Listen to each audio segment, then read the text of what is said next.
ساری احادیث بھی موجود ہیں۔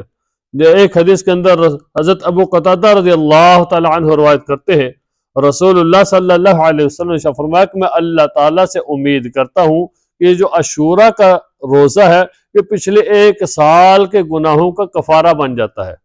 سبحان اللہ، 1 دن کا روزہ پچھلے 1 سال کے گناہوں کا کفارہ بن جاتا ہے۔ اور پھر حضور علیہ السلام سے پوچھا گیا، یا رسول اللہ صلی اللہ علیہ وسلم، سب سے زیادہ نفلی روزوں میں سے کون سے روزے افضل ہیں؟ تو حضور علیہ السلام نے ارشاد فرمایا کہ رمضان کے فرض روزوں کے بعد سب سے زیادہ نفلی روزوں میں سے محرم الحرام کے روزے ہیں۔ محرم الحرام کے روزے یہ نفلی روزوں میں سے سب سے زیادہ افضل ہیں۔ اور یہ اس دن ہمیں یوم جو عاشوراء کا جو دن ہے اس دن ہمیں روزہ رکھنا چاہیے۔ اور پھر بعض لوگ پوچھتے ہیں کہ اس کی نیت کیسے کرنی ہے۔ یاد رکھیں کہ کوئی اسپیشل اس کی کوئی نیت نہیں ہے، بلکہ عاشوراء والے دن جو بندہ اٹھ کے صبح نیت کر لیتا ہے کہ میں نے آج عاشوراء کا دن کا روزہ رکھنا ہے، یعنی 10 محرم کا دن کا میں نے روزہ رکھنا ہے، تو اس کی یہ نیت کافی ہو جائے گی، اس کی نیت ہو جائے گی۔ اسپیشل اس کو کوئی نیت کرنے کی ضرورت نہیں ہے کہ میں نے کوئی پڑھ کے نیت کرنی ہے یا سوچ کے نیت کرنی ہے، بلکہ جو اس کے دل کا ارادہ ہے کہ آج میں نے عاشوراء کا دن کا روزہ رکھنا ہے یا رکھتا ہوں یا رکھتی ہوں، تو اس کی وہ جو نیت ہے، دل کا ارادہ ہے، اس کی نیت ہو جائے گی۔ پھر عاشوراء کے دن روزہ ہمیں رکھنا چاہیے، اس کی بہت زیادہ فضیلت بیان کی گئی ہے۔ اور پھر عاشوراء کا جو دن ہے اس دن کے بارے میں آتا ہے کہ جب حضور علیہ السلام مدینہ میں تشریف لائے تو دیکھا وہاں پر جو یہودی لوگ تھے تو وہ بھی روزہ رکھتے تھے۔ تو حضور علیہ السلام نے پوچھا کہ تم لوگ روزہ کیوں رکھتے ہو؟ تو انہوں نے کہا کہ ہم موسیٰ علیہ السلام کے لیے روزہ رکھتے ہیں کہ اس دن موسیٰ علیہ السلام کو اللہ تعالیٰ نے فرعون سے نجات دی تھی، تو اس وجہ سے ہم روزہ رکھتے ہیں۔ تو حضور علیہ السلام نے ارشاد فرمایا موسیٰ علیہ السلام تو ہمارے زیادہ قریب ہیں، تو اس وجہ سے ہمارا زیادہ حق بنتا ہے کہ ہم بھی روزہ رکھیں۔ تو پھر آپ نے فرمایا کہ ہم بھی روزہ رکھیں گے، لیکن اگر میری زندگی رہی تو ہم آئندہ سال کے لیے 2 روزے رکھیں گے، یا تو 9-10 کا روزہ رکھیں گے یا 10-11 کا روزہ رکھیں گے، تاکہ ہماری جو مشابہت ہے وہ ہماری یہود کے ساتھ نہ ہو، بلکہ ہمیں اپنا روزہ رکھنا چاہیے، یا 9-10 کا رکھیں گے یا 10-11 کا رکھیں گے۔ تو علماء کرام فرماتے ہیں کہ اس طرح روزہ رکھنا افضل ہے۔ اگر کوئی بندہ صرف 10 محرم کا روزہ رکھتا ہے تو وہ بھی جائز ہے، لیکن زیادہ جو افضل ہے وہ یا تو 9-10 کا روزہ ہے یا 10 اور 11 کا روزہ ہے۔ اس دن ہمیں روزہ رکھنا چاہیے۔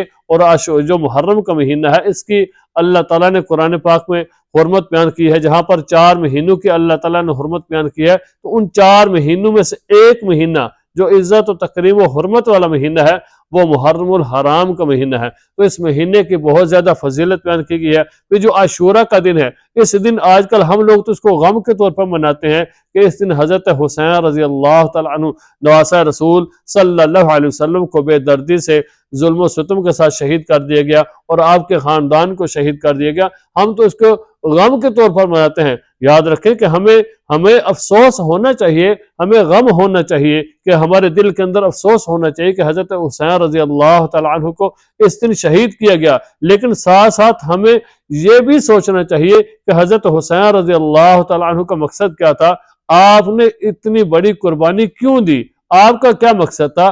آج ہم لوگ جو ہے اس مقصد کو نہیں سوچتے، اس قربانی کو نہیں سمجھتے کہ اس کا قربانی کا اتنا بڑا مقصد کیا تھا۔ تو ہم لوگ صرف یہی افسوس کرتے ہیں کہ حضرت حسین رضی اللہ تعالیٰ عنہ کو شہید کر دیا گیا۔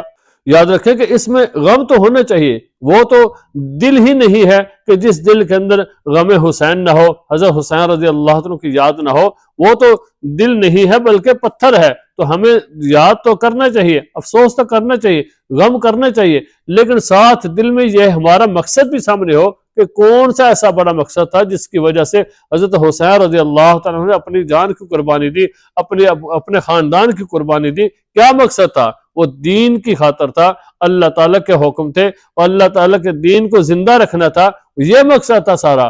تو ہم لوگ تو سارے مقصد کو بھول جاتے ہیں۔ حالانکہ دیکھیں میدان جنگ ہے، کربلا کا میدان ہے، تلواریں چل رہی ہیں، لیکن پھر بھی جو اللہ کا حکم آیا تو اللہ کے حکم کو قربان نہیں کیا، اللہ کے حکم کو چھوڑا نہیں ہے، اپنی نماز کو قضا نہیں کیا۔ اور آج ہم لوگ ہیں کہ سکون کے ساتھ گھر میں بیٹھے ہیں تو پھر بھی ہم اللہ کے حکم کو توڑ دیتے ہیں، اللہ کے حکم کی نافرمانی کرتے ہیں، اللہ کے حکم کی پرواہ نہیں کرتے۔ تو یاد رکھیں کہ یہ بات ہمیں سوچنی چاہیے کہ انہوں نے تو میدان کربلا کے اندر، میدان جنگ کے اندر بھی اللہ کے حکم کو پورا کیا ہے، دین کی خاطر اپنی جان دے دی ہے، نماز نہیں چھوڑی، اپنے سجدے کو قضا نہیں کیا، اپنی پیشانی کو اللہ کے سامنے ریز کرنے سے ریزہ نہیں ہوئے، وہ اپنی جان قربان کر دی ہے، نماز کو پھر بھی ادا کیا ہے، نماز کو قضا نہیں کیا۔ اور آج ہم لوگ ہیں کہ ہم اللہ کے حکم کو توڑ دیتے ہیں، نماز کو قضا کر دیتے ہیں۔ تو اس وجہ سے ہمیں حضرت حسین رضی اللہ عنہ کا جہاں پر دل کے اندر غم رکھیں، وہاں پر ان کی قربانی کا مقصد سمجھے کہ قربانی، اتنی بڑی قربانی کیوں دی ہے، اور وہ سراسر اللہ کے حکم کو اور رسول اللہ صلی اللہ علیہ وسلم کے حکم کو زندہ رکھنا تھا، آپ کے دین کو زندہ رکھنا تھا، آپ کے دین کی خاطر حضرت حسین رضی اللہ تعالیٰ عنہ نے اپنی جان کی قربانی دی ہے۔ تو ہمیں اس دن جو ہے غم منائے، لیکن حضرت حسین رضی اللہ عنہ کا جو مقصد ہے اس مقصد کو بھی سمجھے۔ اللہ تعالیٰ ہمیں عمل کرنے کی توفیق عطا فرمائے۔